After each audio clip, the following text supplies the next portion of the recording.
I'm John McKee, editor of Messianic Apologetics. Messianicapologetics.net. And I would like to welcome you to this episode of Messianic Insider, your theology and news roundup for September the 1st, 2025.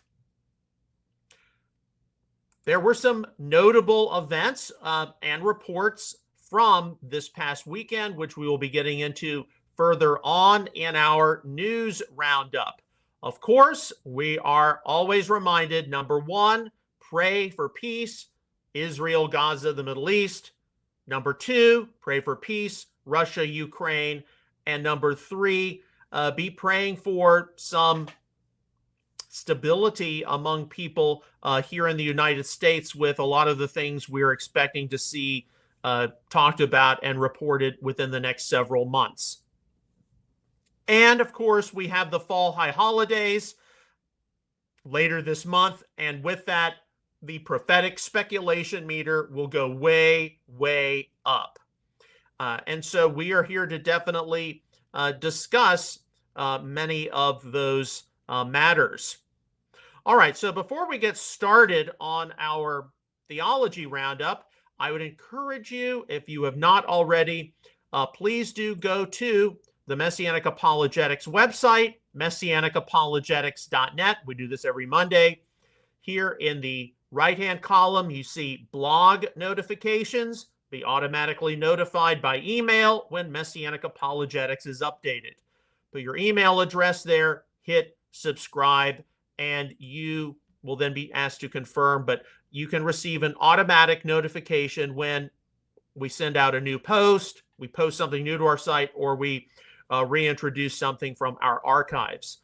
This is different than the email update list, which you can subscribe to by clicking on the envelope icon. Those are specific things we have to put together to send out to you.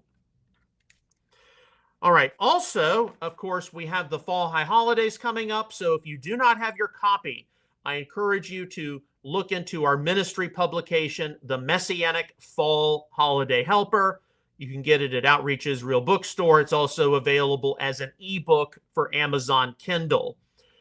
The Messianic Fall Holiday Helper is a valuable compilation of resources designed to assist you, your family, and your Messianic fellowship for this season. So we've got different studies dealing with traditions of Rosh Hashanah, Yom Kippur, Sukkot, also different reflections on the particular books of the Bible like Ecclesiastes, which are customarily read during this time, and frequently asked questions, etc. So there's a lot of good information there. All right, so before we get started, I also wanted to cover this because a number of people have asked about this.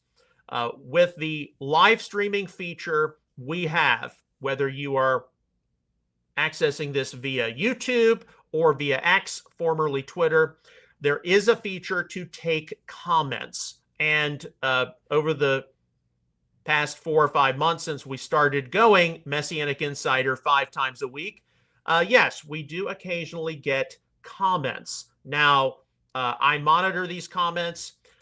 Most of them are, hey, God bless you. Hey, sorry I'm late. And then other comments are probably generated by bots, but not always. And they tend to be overly negative and things which you would censor out.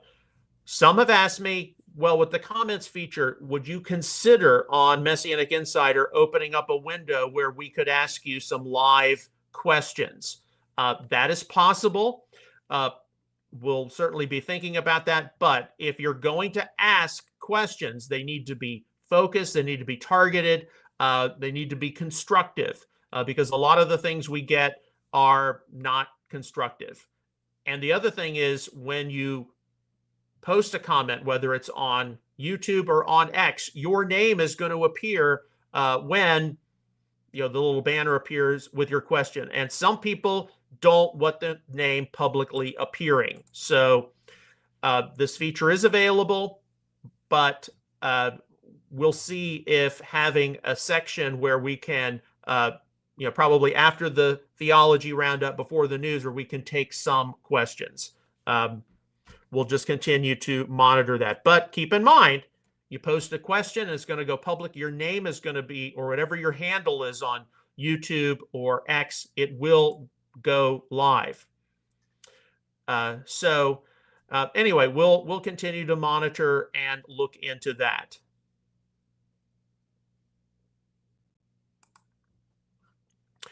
All right, so let's begin the theology roundup. We're going to be discussing something which I think is important, and it kind of intersects with how today, September the 1st, my family is remembering the death of my father 33 years ago. And, already I've had some prayer time. I've kind of gone through what took place at the hospital, later going to the funeral home, then going to the cemetery, and then what took place throughout the rest of the week. He died on a Tuesday morning. His funeral was on a Friday. And how that event has profoundly affected all of our lives. But of course, as you get to the 33 years, you better have closure about this, and more your reflections have to be on, what has happened over the past 33 years in your life, in the world. And because this year will mark 30 years, our families in the Messianic community, we're definitely thinking about that as well. So if you'll go to the Messianic Apologetics website, here we have the Statement of Faith tab, and we've got a second statement. And this has been put together as, and we've discussed this on different live streams. This summarizes a number of significant matters which can at times divide people across the Messianic movement, but they're not of a core theological nature. They don't necessarily deal with matters like the divinity and messiahship of Yeshua, salvation by grace through faith. They deal with a second tier array of issues, but things which we definitely have observed over the past 15 years, 20 years, can divide, and you need to have kind of a statement where you stand regarding these matters. So today, in honor of my father, because he actually is mentioned in this section, and because it is important as we forecast what the next 10 years of the Messianic community is going to bring us, because our family is insistent that what we see the next 10 years has got to be very different than what we have seen in the previous 30. Because you've been in this for 30 years. That is 3/4 of the length of the Exodus and wilderness sojourn. So I'm pretty insistent, and I'm praying about this to the Lord. The next 10 years have got to be very, very different. And we know they're going to be different because in 10 years, most, if not all, of the Messianic Jewish pioneers will no longer be with us. Their sons and daughters and various others will be in positions of leadership and influence. And what changes are they going to bring? How many of those changes are going to be positive? How many of those changes are going to be truly, truly different? So in the second statement, we have a discussion here on the influence of fundamentalism. Compared to much of what is witnessed across the Judeo-Protestant spectrum, it is often apparent that the Messianic movement is behind the curve or underdeveloped in too many areas of theology. Many issues which could be easily discussed at a local synagogue or church are not too easily talked about in a Messianic congregation or fellowship. Far from today's Messianic community being widely known as the ancient Bereans, who diligently searched the scriptures, Acts 17:11, testing various matters, much of the present Messianic community can be witnessed as being rather rigid and close-minded. To be sure, though, as time moves forward and we get closer and closer to the Messiah's return, a number of significant changes will need to be made. The Holy Scriptures are explicit on the requirement to honor one's parents and elders. Exodus 20, verse 12, Leviticus 19:32, Deuteronomy 5:16. Those who have preceded us in the faith, be they Jewish or Christian, have left us with a legacy we are building upon. It is our job to make sure that the future we build is a better one than what was left to us. Today's Messianic movement would not exist without the hard work and sacrifice of the Messianic Jewish pioneers of the late 1960s and early 1970s. They made it possible for Messianic Jewish congregations and synagogues to be established where Jewish believers in Yeshua did not have to give up on their Jewish heritage or assimilate into the masses of Christianity. Many of them also made it possible for non-Jewish believers to participate along with them in Messianic Jewish space, partaking of their faith heritage and Israel's scriptures, and co-laboring in the salvation of the Jewish people. The Messianic pioneers faced down a huge amount of Jewish and Christian opposition, not to mention a great deal of family ostracism and anti-Semitism. While there were many positive Jewish and Protestant influences upon the Messianic Jewish pioneers, mainly from the baby boomer generation, the palpable influence of fundamentalism on much of contemporary Messianic thought has not been so positive. It is understandable, given what they were up against, how various Messianic Jewish pioneers had to wrestle with degrees of insecurity and instability.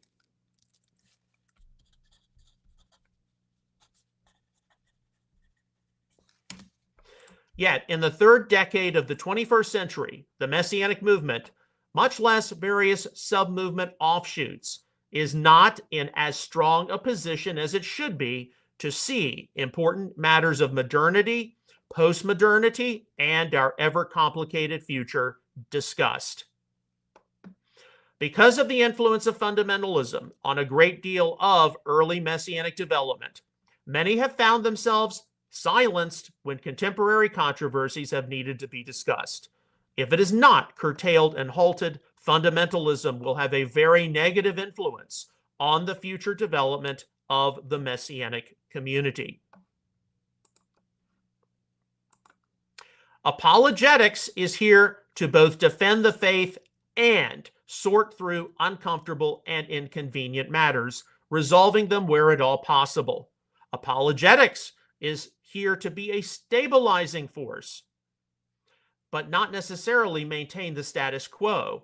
Apologetics is here to engage with the issues of the day, not see that people are unnecessarily silenced or censored because some people, be they clergy or laity, might not like it when a particular matter or controversy is brought up.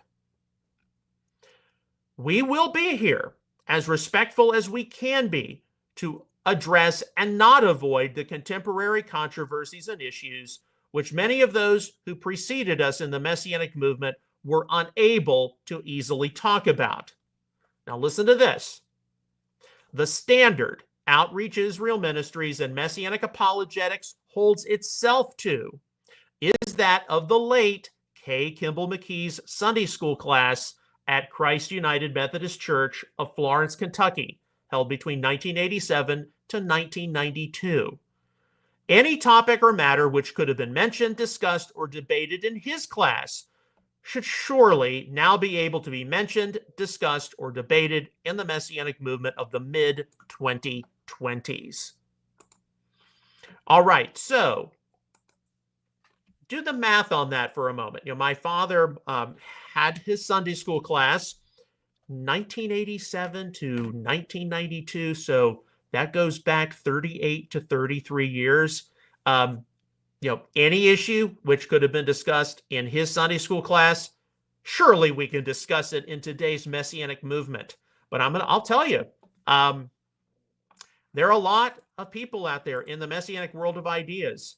They're not there, and that is not good.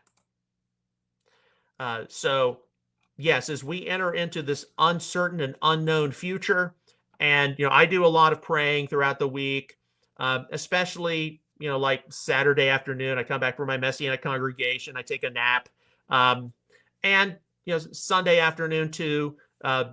but throughout the week, especially on a day like today, and I petition the Lord about what is the future going to bring. And he'll bring to mind certain things that, we're going to have to start discussing this, or we're going to have to start addressing that, or we're going to have to start mentioning different matters which many have seen held down or held back. Whereas you go to any synagogue, any church in your local community, they can be discussed. And so a lot of this goes back to the influence of fundamentalism on the Messianic community. Some of it, not always, can be associated with how early Messianic Judaism was influenced either by dispensationalism or by the charismatic movement. Dispensationalism, a lot of its cracks are beginning to show right now. The charismatic movement, absolutely riddled with scandals. So the next 10 years are going to be very fascinating to witness. It's going to be very interesting to see how we rise or fall when different matters are brought up. But we're going to do this as fairly as we can. But, my view is, some of these things my father had to discuss in his Sunday school class 38 years ago. We still can't talk about this now. Why? And of course, we will be discussing a number of these matters in the coming days and weeks with each new episode. But one of the things we are going to be doing is we're going to allow the news cycle to bring a lot of these issues up organically. Because unfortunately, I've seen a lot of people who, not just in the Messianic sphere of influence, but other things, and they've got issues, they've got problems, they see things needing to be corrected, yet they have a bone to pick or they have this axe to grind rather than let these issues come up naturally in the course of time, in the course of world events, news, developments, some of which will be social, some of which will be religious. So we allow a lot of these issues, modernity, post-modernity, to come up per what we see in the world. I think that's the best way to deal with it. All right. So that finishes up our theology roundup. Now we're going to get into some news, the news roundup. Now, the news roundup we do after the theology roundup on purpose because everything in the news cycle is time sensitive and everything changes. So while I absolutely stress, number one, pray for peace in Israel, Gaza, the Middle East. Number two, pray for peace, Russia, Ukraine. Number three, be lifting up things here on the American home front, whether it's, new things that are going to come forth with Epstein, Russiagate, other matters. I mean, there are a lot of things which are stirring people and getting people, definitely upset. And we got the fall high holidays coming. And while, pre-trib rapture speculation is an all-time high right now, and I don't believe in the pre-trib rapture, and I know many of you don't either, there's still plenty of things which are going to be grabbing people's attention, and people are searching for answers. And how far are people going to actually be praying to the Lord? How many Rosh Hashanah, Yom Kippur messages are you going to hear which say, look, we live in a world which has got issues, and we're getting closer to the Messiah's return, and we've got to make sure we are prepared to make a difference for the kingdom while we can? Or are you just going to see things just kind of glossed over? Well, that's why we got Messianic Insider as frequently as we do now. All right, so all the news stories I'm about to go through, these will be listed later today when this episode is archived at messianicapologetics.net. So whether they're on social media or different news channels, you can go look at them yourself, read, watch, whatever. All right, so we start out with this post from Instagram, from LifeSite. Mother Agapia, that's Agapia Stephanopoulos, who was recently interviewed by Tucker Carlson. She's George Stephanopoulos' sister. She is an Orthodox mother in Gaza, the West Bank, the Palestinian areas. Mother Agapia said that while people should continue to send money, i.e. to the Middle East, to Gaza, what we really need is political change. And so here the headline is Holy Land Nun tells Tucker American Catholics must change the support for Israel. Look, because of what took place post October the 7th, 2023, and yes, we're coming up on the 2-year anniversary of this conflict beginning. Of course, we've seen exponential rise in anti-Semitism, anti-Zionism, anti-Judaism. It's naive of any of us to think that that doesn't spill over into biblical studies and how it's going to be increasingly inconvenient in certain places to talk about Jewish backgrounds of the New Testament, like from the Second Temple period, right, over 2 millennia ago. It's going to be naive for us to think that that's not going to make things more complicated for people in biblical studies. Because I know a lot of people in the Messianic world, they're just focused on Torah. They're just focused on Jewish backgrounds of the New Testament. They got their heads in the sand or up someplace else regarding contemporary events. And look, the window for Christian support for Israel. Now, this references, of course, Roman Catholicism, but even evangelical Protestant support for Israel, that window has begun to close. The Messianic Jewish community getting larger. It peaked in the 2000s and the 2010s. It is now on the decline. And so when I say the next 10 years are going to be fascinating to witness, this is because of what our family, our ministry have observed over several decades. And we're paying attention to how, a lot, and there's a story to cover later, but how a lot of the conservative voices who you would think would have been favorable to Israel are now waning. And now this is also affected, of course, given the fact that even in a country like the United States, less and less people are attending church. So they're not connected to the Bible. They're not connected to a biblical worldview. From Open Source Intel, August the 29th, if Putin fails to commit by Monday to meet Zelensky, it means that once again, President Putin played President Trump. President Macron of France said at a joint news conference with German Chancellor Merz. Okay, so we do want to be able to follow the Russia-Ukraine situation. There's more we're going to be covering, but we're going to wait and see what happens in the next week with that, because some kind of next phase is being anticipated or not. Next phase, some other meeting, some other exchange of information, views regarding how to conclude the Russia-Ukraine conflict, or is it all just going to fall flat? From the New York Post, this is over the weekend. This is from August the 29th. Bill Clinton is facing renewed questions about his health after he and his wife Hillary were spotted leaving the Hamptons this week with a portable defibrillator bag in tow, just 2 months after the 79-year-old former president was seen stumbling on a Big Apple sidewalk. Okay, so we know that there are not that many former presidents still alive.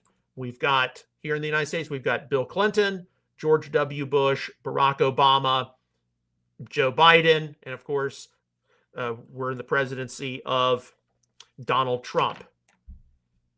But when you see things like that, it does raise a lot of questions about the legacy that they've left, the impact they've left, both politically as well as socially. And while there are a lot of things to be explored and reviewed and probed and debated regarding the political legacy of Bill Clinton also left us with a social legacy, which just remember what happened with Monica and how many young people started experimenting as a result of that. From Newsmax, August the 29th. Mike Johnson, House will probably vote to release Epstein files. House Speaker Mike Johnson said Friday there probably will be a vote of some sense on a resolution requiring the Trump administration to release files related to convicted sex offender Jeffrey Epstein. And of course, this is something which as many have said, I myself have said, whether you're on the right, whether you're on the left, how much of this is accurate, how much of this is inaccurate. Epstein files get released. A lot of people's trust in the government, industry, entertainment, sports, all these related fields is going to plummet. Who can I trust? Who can I rely on? Who doesn't have some nasty, sick skeleton in their closet, right? So how soon or not so soon is this going to take place? Look, a lot of people do pay attention in our community during the fall high holidays to what is happening in the world. We'll wait and see. But we have to pay attention nonetheless. Okay, to the Western Hemisphere. This is from Visegrad on August the 29th. The U.S. has sent a powerful fleet to the coast of Venezuela. The group consists of 3 American destroyers, 2 amphibious assault ships, an amphibious helicopter carrier, a cruiser, and a coastal combat ship. Okay, go down. The deployment is a show of force by the Trump administration, which has accused Venezuela's president, Nicolas Maduro, of being involved in drug trafficking. The White House calls Maduro a narco-terrorist. Earlier, the U.S. increased the reward for assistance in capturing Maduro to $50 million. Right, and of course, Maduro is the president of Venezuela. He's the successor of Hugo Chavez. You know, how many world leaders are out there where the U.S. government actually has, you know, some kind of a, in this case, $50 million bond against them? Now, when I see things like this, the U.S. sending this naval task force adjacent to Venezuela, I am reminded of, if you know your U.S. history, going all the way back to the Monroe Doctrine, basically the idea that the Western Hemisphere, this is the United States hemisphere. We don't want any European involvement in our hemisphere. And of course, that has given rise over the course of American history to United States involvement specifically in Latin America. So this is nothing new regarding that. And in the estimation of the U.S. government, Maduro is a bad actor. We want him gone. We want him taken alive, presumably, other ways if necessary.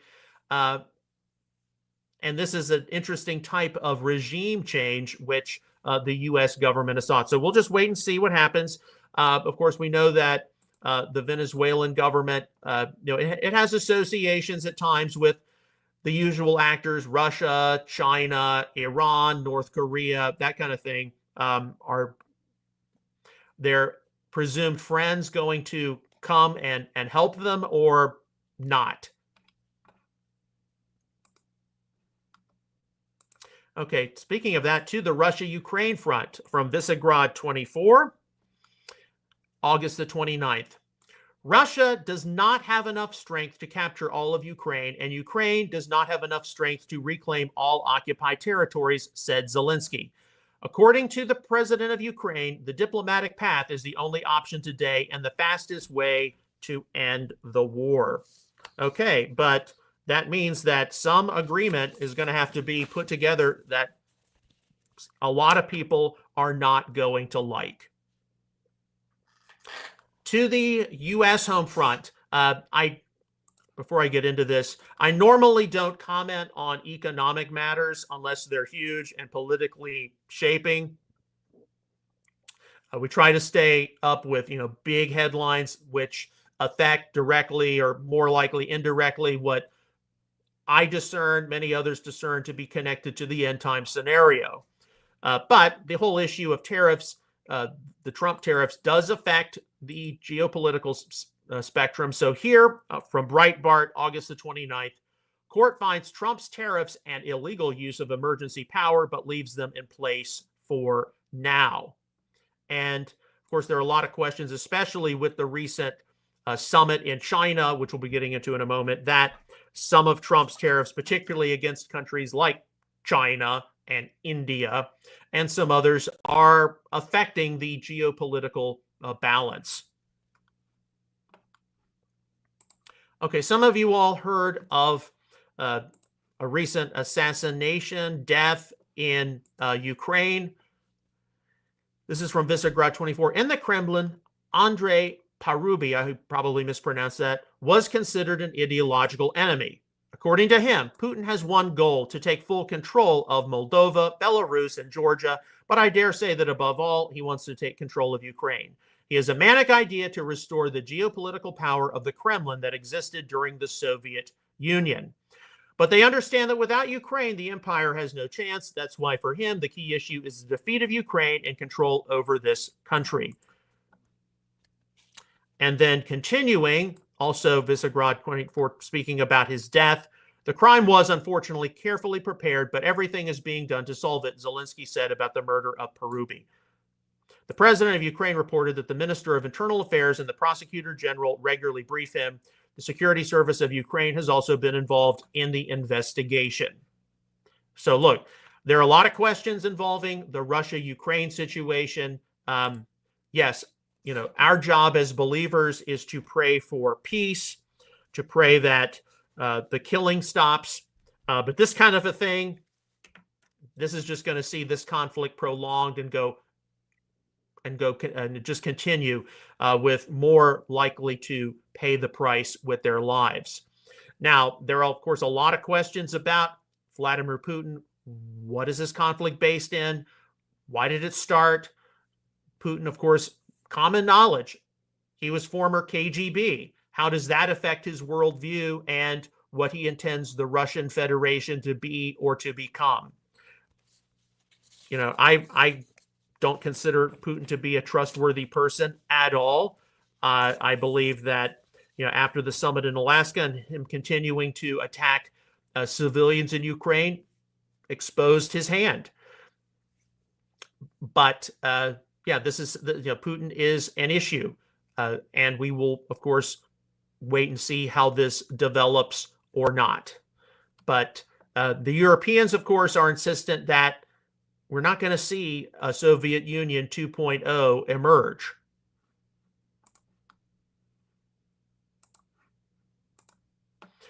Okay, from open source intel, and this is August the 30th, but yes, this is where we have to be reminded things do change day to day. U.S. President Donald Trump said on Saturday that a Vladimir Zelensky-Vladimir Putin meeting might not happen, adding that he is weighing U.S. plans, plans in a security guarantee to end the Ukraine-Russia war, Daily Caller reported. So here at least you see Trump not optimistic about some kind of a summit between Putin and Zelensky. Now, from the weekend, and I remember waking up Saturday morning to all of these social media posts. We haven't seen Donald Trump. Is Donald Trump still alive? So more mainstream media picked this up. This is from the New York Post on August the 30th. Online rumors of President Trump's demise were greatly exaggerated, much to the dismay of creepy leftist critics. The president took a brief hiatus from public appearances this week, sparking morbid theories in social media posts speculating he had died.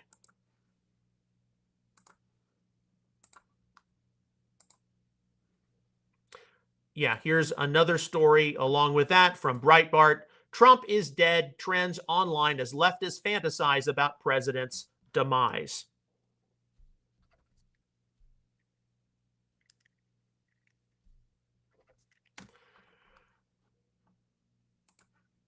Look, there is absolutely no way neither you nor me wants to be president of the United States.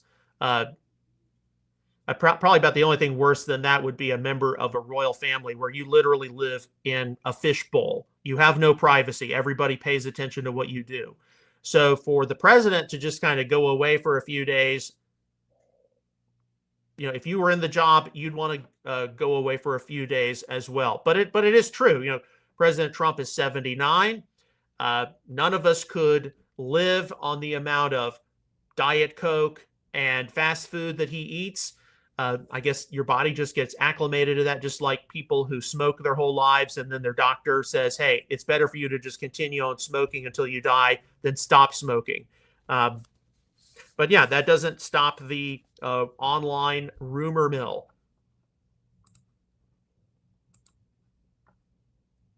Okay, some of you all, speaking of the Trumps, have probably seen this, so I'll just pass it along. This is from Breitbart on August the 30th. I don't read Vanity Fair, but Vanity Fair's new global editorial director has floated the idea of putting First Lady Melania Trump on the cover, prompting employees of the fashion magazine to threaten to walk the mother effing door, walk out the door. So, yeah, we know Trump is a polarizing figure. It affects his family. It affects his wife. We do need to pray for the president, as we pray for all of our leaders, that these kinds of criticisms do not negatively affect their judgment, because there is nothing worse than making a decision on the basis of bad emotions. All right, to the Middle East from Open Source Intel Defender, August the 30th. Houthi-run media channels have now confirmed the death of Prime Minister Ahmed al-Rawai, as well as several other unnamed ministers who were part of the Houthi political council as a result of a series of targeted strikes by the Israeli Air Force against the Yemeni capital of Sana'a on Thursday. In addition, an untold number of ministers and other senior officials were injured in the strikes, which reportedly targeted them while they were participating in a routine workshop for the civilian government, held virtually by Houthi leader Abdul Malik al-Houthi.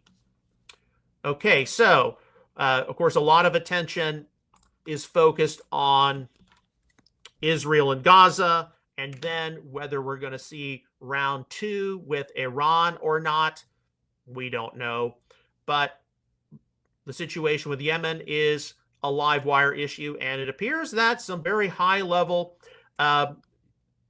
Houthi officials have departed this world.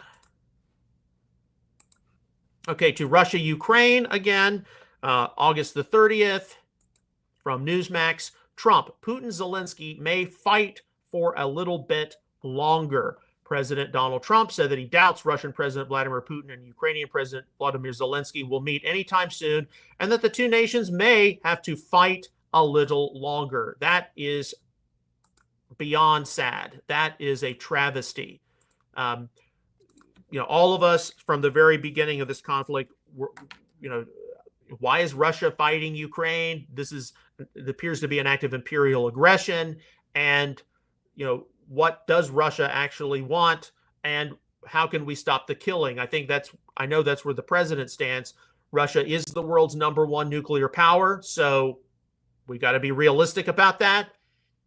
I mean, there are all these different factors which play into this, but for the president to say, well, they may have to fight that out a little while longer before someone presumably comes to their senses.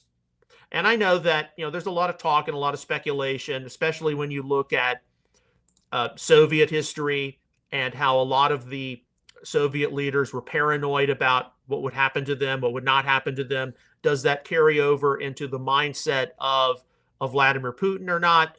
But yeah, I mean, this is not a good deal.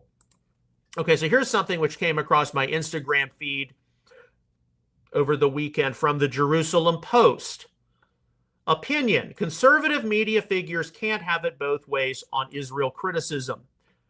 This is their this story's viewpoint. Piers Morgan, Megyn Kelly, and Tucker Carlson claim they're just asking questions about Israel, but their criticisms rely on Hamas propaganda rather than firsthand knowledge. Kelly admits refusing to countless invitations to join pro-Israel fact-finding missions because she's too busy. Okay, so there are going to be a lot of conservatives now who, not unlike those on the left, but my people who I talk to, they ask questions about Israel, and so what's wrong with asking questions about Israel? Nothing. There's nothing wrong with asking questions, but is it going to get you to see what's taking place on the ground, or are you going to fall for a lot of the really bad perspectives and information that Candace Owens has certainly devolved into? Tucker Carlson is not that far away. I admittedly don't watch Piers Morgan that much, so I'm not going to comment there. Yeah, we're going to see more and more conservatives. They're going to be questioning Israel. Some of it is tied to Christian nationalism. The church is the new Israel. We've got to create the new Jerusalem here in America. That kind of argument. Other, it's like, Why are we sending billions of dollars to Israel every year? We've got problems here back at home. I mean, these are all the kinds of things which play into this. And look, the Messianic community is going to be affected, whether we like it or not, because it's also going to contribute to how it's going to be less and less convenient for conservative evangelicals to support Israel. They'll just, well, we pray for peace between Israel and Palestine. And it's not going to be the kind of, well, I think the state of Israel shouldn't be there, but it's going to be, they need to just, bite down hard and accept the two-state solution. You're going to see more and more of that. But yeah, we've got to take notice of this. And unfortunately, I am not seeing as many people in the Messianic community talk about it as should. I know some people are afraid. Okay, I get that. But I also know some people who think the pre-trib rapture is imminently forthcoming, and they don't have to pay attention because they're going to be beamed out of this to some kind of a, wedding chamber of the bride or some other such nonsense. So I am paying attention to this, and I want you to as well. All right, this is necessary to pass on from Open Source Intel Defender, August the 30th. Senior officials at the White House believe some European leaders are publicly supporting President Trump's effort to end the ongoing Russian invasion of Ukraine while quietly trying to undo behind-the-scenes progress since the Alaska summit, according to Axios. 2 weeks after the summit between U.S. President Donald J. Trump and Russian President Vladimir Putin, there has been little clear progress toward ending the war. Frustrated Trump allies contend the blame should fall on European allies, not on Trump or even Russian President Vladimir Putin. The U.S. is urging Europe to adopt sanctions against Russia, which include a complete cessation of all oil and gas purchases, as well as secondary tariffs from the European Union on India and China, similar to those already imposed on India by the United States. All right, we know that the Russia-Ukraine situation, coming to some kind of peace agreement or negotiation, this is something which changes day to day. And one person's opinion comes out and then it hits the news. Tomorrow we could have something completely different. But we do have to stay up to date because this is a situation which has a reverberating effect. It doesn't just affect Russia, Ukraine. It also affects the European Union. It affects the United States. It affects China. It affects India. We do live, whether we want to admit it or not now, in a multipolar world. It's not just, as it was during the Cold War, Washington and Moscow. We've got Washington, we've got Brussels, we've got Moscow, but we also have Beijing. We also have New Delhi. Who else are we going to have?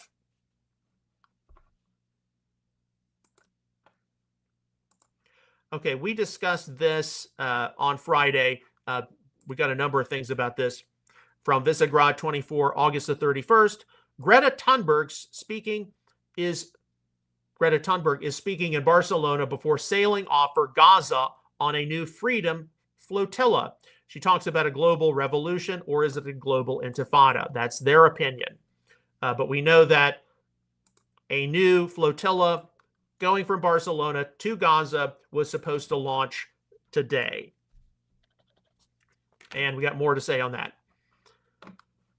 Okay, this is from End Time Headlines, August the 31st. According to them, and this is not the only source I've seen this, on September the 7th and 8th, 2025, so that's in less than a week, nearly 7 billion people, 85% of Earth's population, will witness a spectacular blood moon. And their conclusion is, consequently, this blood moon is happening during the season of Teshuvah on the Hebrew calendar and only days before the UN General Assembly kicks off on September the 9th in New York with a major push to divide Jerusalem in the name of a two-state solution. All right, so I'm not as keen on blood red moons or supposed blood red moons as I know a number of you might be, and that's because I was affected by them going back to the late 1990s and with the Hale-Bopp comet and other things. But it is true that this next UN General Assembly coming in September, the talk of recognizing a Palestinian state, particularly from countries which have not yet recognized it, Western European countries, G7 members, etc. That is going to be a live wire issue. And what are you going to do in your Messianic congregations when people bring this up? They may not bring up the blood red moons. Some may. Well, you think the rapture is going to happen? You think something big is going to happen? The UN General Assembly is going to meet. You're going to see a lot of people talk about Israel, Palestine, Gaza, even Iran, maybe even what's happening with the Houthis. And Israel and what it's done is going to be at the center of a lot of those discussions. So we do need to be paying attention to that, and we are going to be affected by it in some form or fashion. Okay, here's one which has been forwarded on by open source intel. This is very concerning. At the People's Conference for Palestine in Michigan, we have to destroy the idea of America in our heads, in our neighbors' heads, in our comrades' heads. And this is about a 24-minute clip. Okay, so what do you have going on in your local community? Do you have things like this being argued by some members of the Islamic mosques or not? This is the world in which we live, and some of these people, they really don't like America. They really don't like the West. Okay, per the some of you all may have seen this, the Israel-Gaza situation. What are some of the proposals being made right now to resolve this? From open source intel, and you can look at all of this in greater detail later, Trump's day after Gaza plan revealed by the Washington Post lays out a sweeping vision to erase Hamas's rule and remake Gaza into what he calls the Riviera of the Middle East. And it would involve, among other things, American oversight for about 10 years, a population shift, 2 million would relocate into designated internal zones or emigrate abroad, a development drive, security control, and no statehood. Okay, we know that over the decades, many different proposals have been made regarding Palestinian state. Not a surprise to see some of these things proposed by Donald Trump. Is it going to come to pass? Is it not going to come to pass? I don't know. This is why a lot of people think that, well, the only person who can probably bring some degree of quote-unquote peace to the Middle East, Israel, the Palestinians, is the future beast, the Antichrist. I don't at all think that persons like Donald Trump are, but he is putting ideas out there which sooner or later somebody is going to grab a hold of and say, yes, this is the way to go, or some good thoughts, but we think this is a better idea.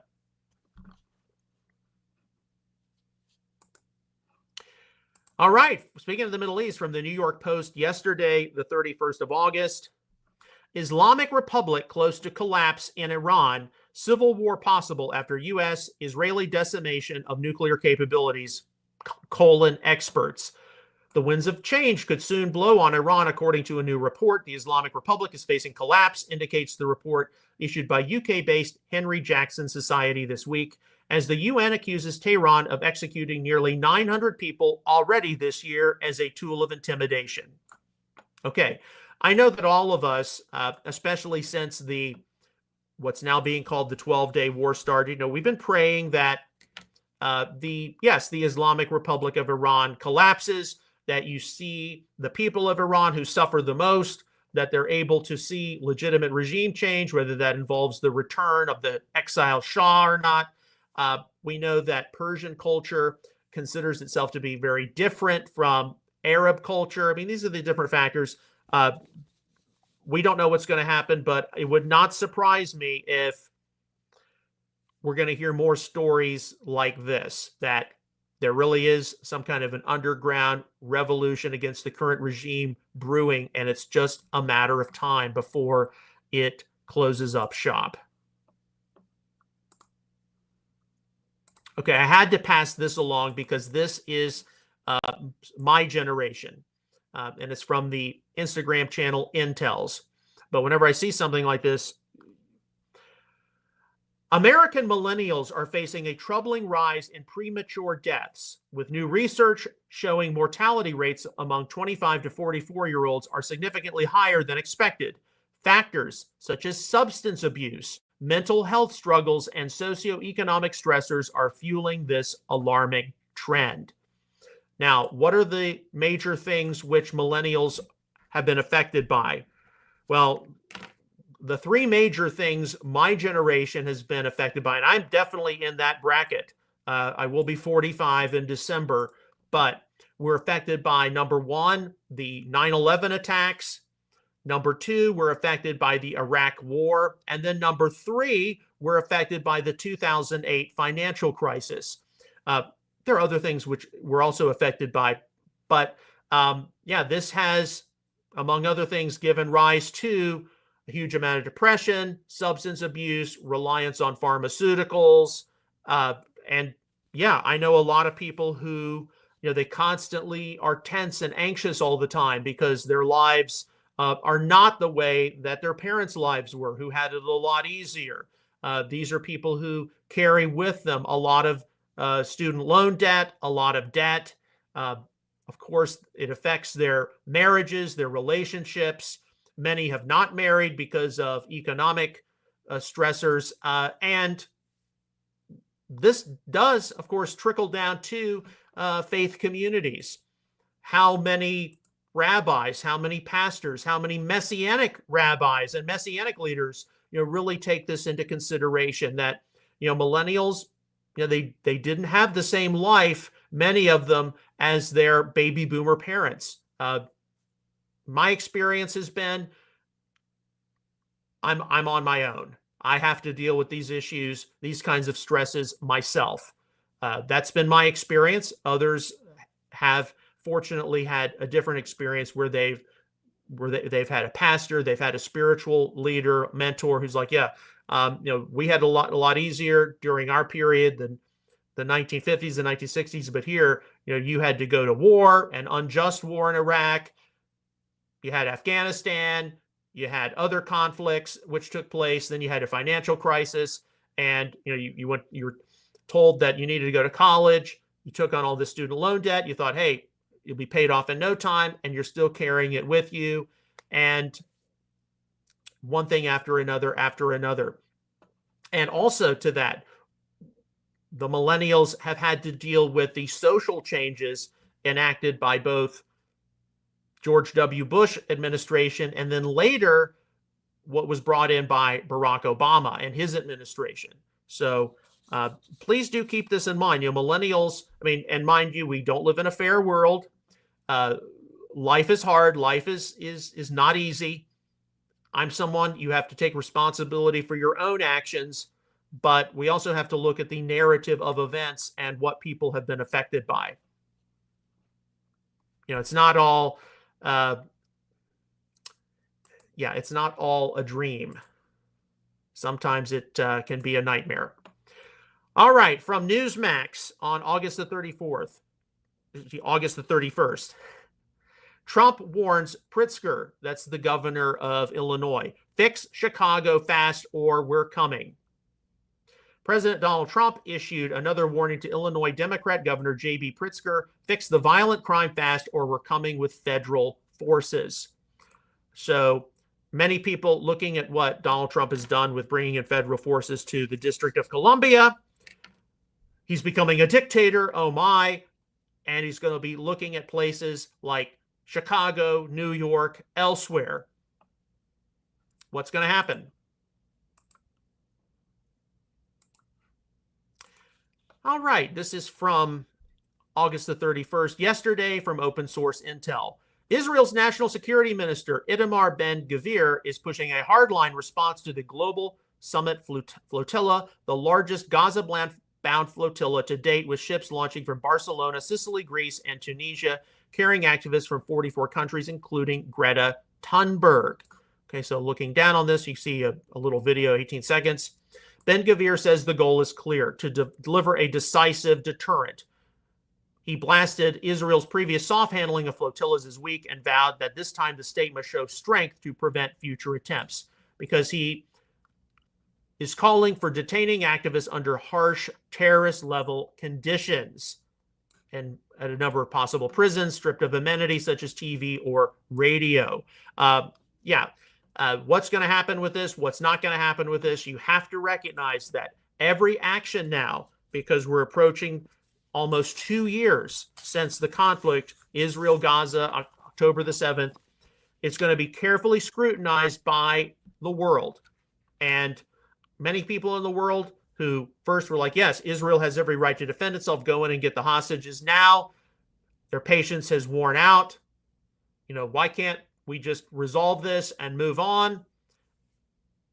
And so every action of the state of Israel is going to be overly criticized. And a lot of people are who don't like Israel, they don't like Jews, whatever, they're going to take advantage of it. So this is an ongoing thing, as we know from the news today.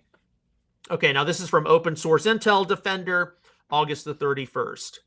The Israeli government is seriously considering the annexation of parts of the West Bank in retaliation for the imminent recognition of the state of Palestine by several countries, including Australia, Canada, France, and the United Kingdom, according to a number of Israeli, U.S., and European officials with direct knowledge who spoke to Axios. Okay, is this actually going to happen? Is this just some kind of a rhetorical ploy? We don't know. But what we do know is that the situation is going to get more and more tense.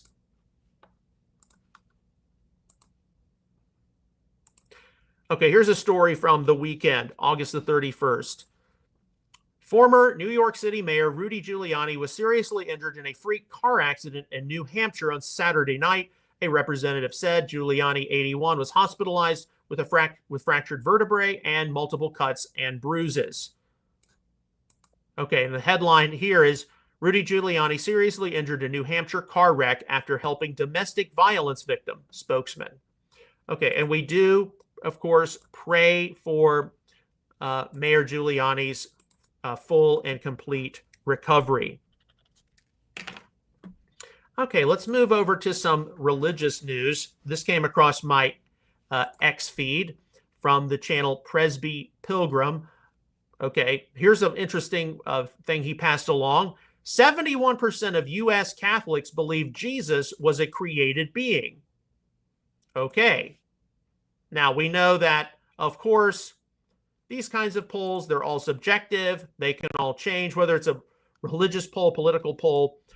But this does highlight something very important, because I know, especially in the theological wars we face in apologetics, I mean, I'm somebody who unambiguously holds to a very, very high Christology. Yeshua, the Messiah, is God.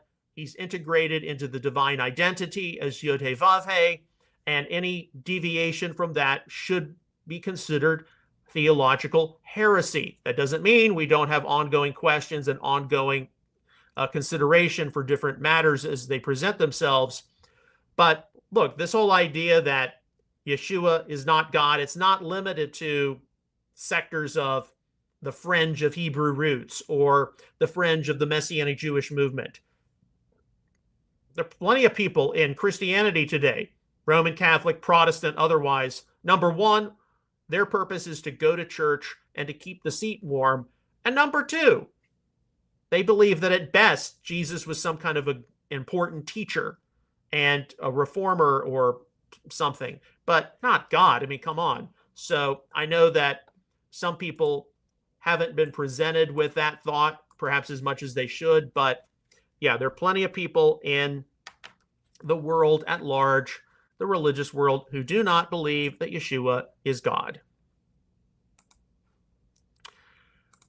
Okay, here's a post from Fox News. Got me to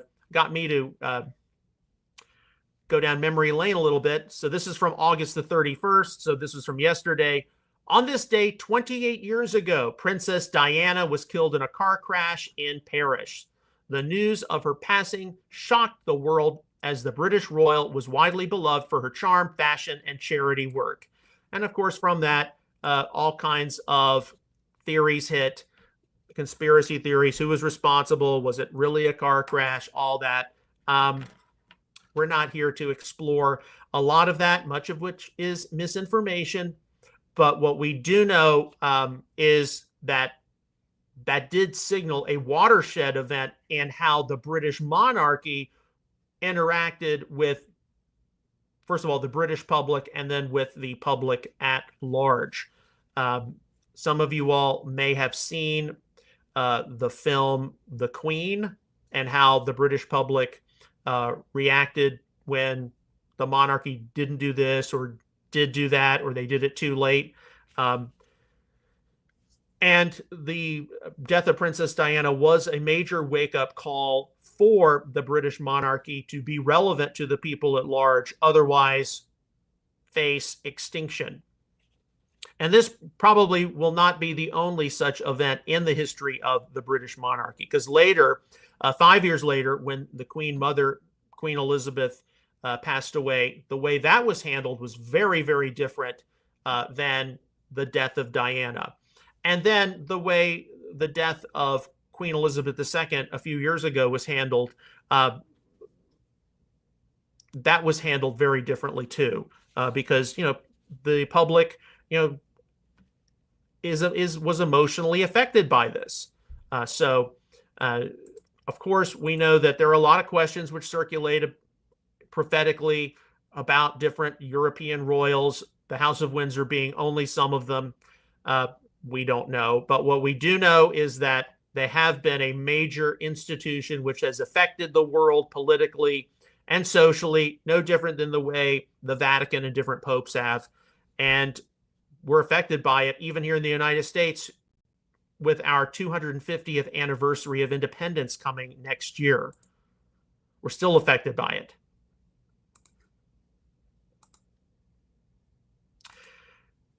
All right, this is more up to date regarding the Russia-Ukraine situation, September the 1st. From Open Source Intel Defender. U.S. President Donald J. Trump is set to hold his second meeting with Ukrainian President Vladimir Zelensky and the leaders of other European countries who are part of the Coalition of the Willing in Paris on Thursday, September the 4th. The topic of the meeting will be security guarantees for Ukraine, with participants expected to include, and these are the people basically who were in attendance at the Washington gathering 2 weeks ago.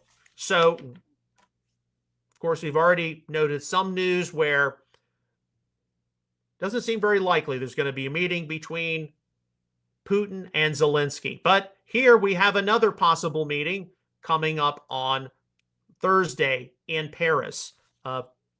Is that meeting going to continue? Is it going to fall through? Continue to pray for peace between Russia and Ukraine. All right, so today is September the 1st. And of course, for our family, we remember the Yahrzeit, the death anniversary of my father. But for those of you who are history buffs, September the 1st was what? September the 1st was the initiation of Case White, Hitler's invasion of Poland. And that's in 1939. And that is, of course, something which completely changed the world. Later, a little over 2 years, December the 7th, 1941, that changed the world as well. The Japanese bombing Pearl Harbor and getting the United States involved. But here, Visegrad, you can watch this clip later. It posted the first shots of World War II. On September the 1st, 1939, at 4:45 a.m., the German battleship Schleswig-Holstein started firing at the Polish defenders of Westerplatte near Gdansk. These were the first shots of World War II.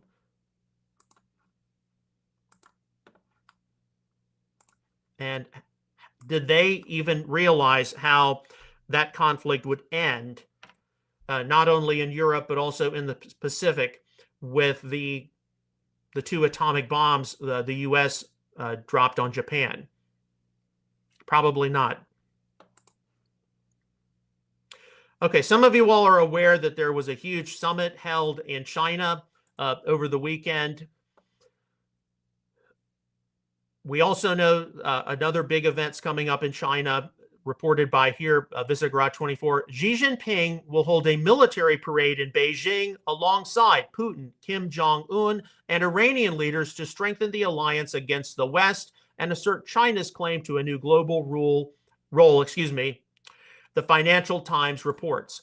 This week, Beijing will host a massive military parade marking the 80th anniversary of the end of World War II. Xi seeks to use the event to showcase China's military power and reshape the historical narrative in Beijing's favor, presenting China as the chief guarantor of the post-war world order, the outlet writes. Putin, Kim Jong-un, as well as leaders from Iran, Myanmar, and Pakistan have been invited to the parade. In so doing, China aims to underscore its alignment with states the West considers pariahs, the report says. According to analysts, the main goal is to challenge the United States and promote a multipolar world where China positions itself as an alternative power and then we can just read the rest of this. But yes, okay, perfectly legitimate for countries to mark the end of the Second World War. But here, according to this report at least, they're going to have these different world leaders in attendance, and they're going to present themselves as the alternative to basically the European American West. And yeah,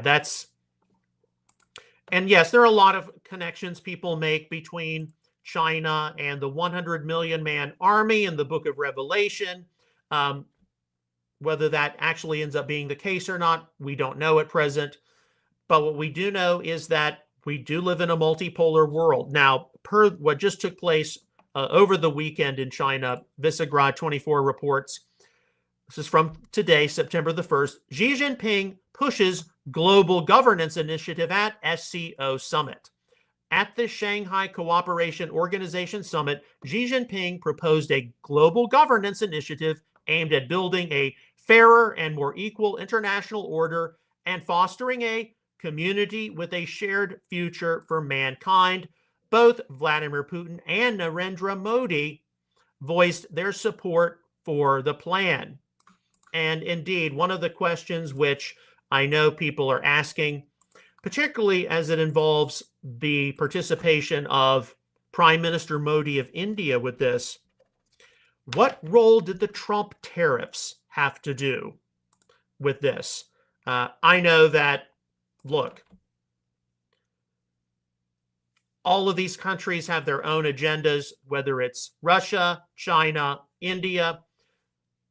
Do they come together because they truly want to present an alternative to the West, Europe, and the United States? Or are they just trying to see what they can do with each other? I mean, we don't know. But what we do know is that we are affected by this. The world is not just Washington and Moscow anymore as it was during the Cold War. And for countries like China, who, yes, undeniably, they're the world's oldest civilization, they think their time has come and that the West time is on the exit.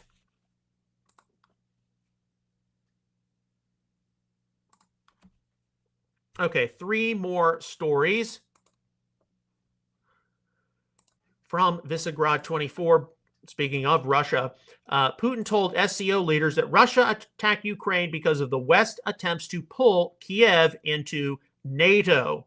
Now, this is something which I took in a different direction than I'm sure some others took, because I do believe, and I'm probably not alone here, that it is a great tragedy that Russia, as a European country, has been pushed into the Eastern Chinese sphere of influence. I think one of the worst things is Russia, with its vast natural resources, and China, with its huge industry, have kind of been stuck together. I remember around 2001, post 9/11, and of course, what are we going to do about the attack on the World Trade Center, the Pentagon? What are we going to do about Afghanistan? And there's a lot of globetrotting by figures like George W. Bush, Tony Blair, and others. And one of the major players certainly the Bush administration wanted to get on board with what they were doing were the Russians. And there was a lot of cooperation at the time between the United States and Russia. So much so that I remember when I was going, I didn't actually go home that year, but I went to a relative's house for Thanksgiving. And on my trip, I was reading a Tom Clancy novel called The Bear and the Dragon. And it presented this fictional scenario, this conflict between Russia and China, which ultimately ended up with Russia, of all countries, joining NATO. I mean, that was the kind of discussion which was going on in certainly 2001, maybe into 2002. And over 25 years ago now, there's a lot of optimism about Russia moving westward to getting more integrated into Europe. I mean, even Tom Clancy putting a novel together, Russia joining NATO. That's never going to happen, ever. And wanting to get Ukraine to join NATO, Russia takes as a major affront to their sovereignty. And this is where you get into, among other factors, why Russia thinks it was justified to attack Ukraine. And this is definitely one of the factors which is going to play into a possible peace or lack thereof. Okay, Visegrad posted this today, September the 1st. This is concerning. The general staff of the Russian army is now having meetings in front of a map which shows the Ukrainian regions of, I'm going to mispronounce these, Mykolaiv and Odessa as part of Russia. According to the map, Russia bordered with Romania and Moldova. So this map here has, it's got Ukraine, but Ukraine is significantly smaller than it is today. Yeah, what kind of a message does that send to possible peace negotiations wanting to resolve this conflict? Okay, and then finally, and this gets to the whole issue of the Gaza flotilla.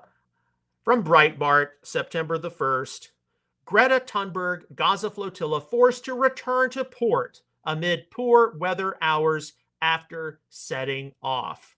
So Swedish globalist elite Greta Thunberg and the so-called aid flotilla were forced to abandon their journey to Gaza just hours after setting sail from Spain on Sunday due to windy weather.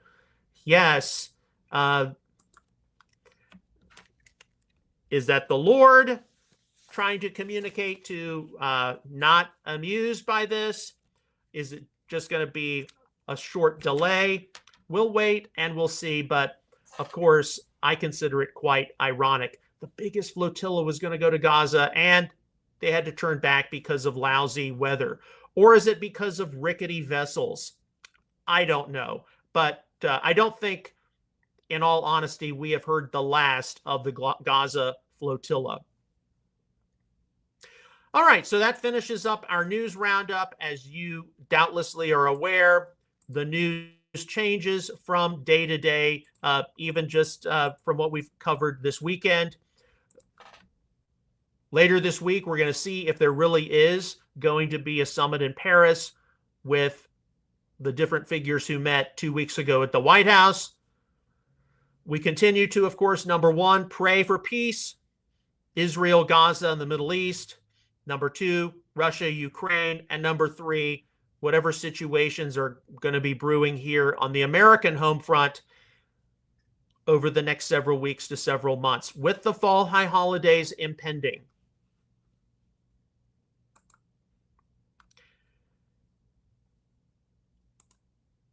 As always, on behalf of Outreach Israel Ministries and Messianic Apologetics, I would like to sincerely thank you for your ongoing prayers, encouragement, and support for all of our ministry efforts. I encourage you, if you have not already, to visit our website, messianicapologetics.net. Be sure to take advantage of a number of the free articles, frequently asked questions entries. You can go find some back episodes of Messianic Insight, episodes. You could read some back issues of Outreach Israel News and check on some of our other adventures. We'll see you again tomorrow with another episode of Messianic Insider. Until then, may God bless you, shalom, and take care.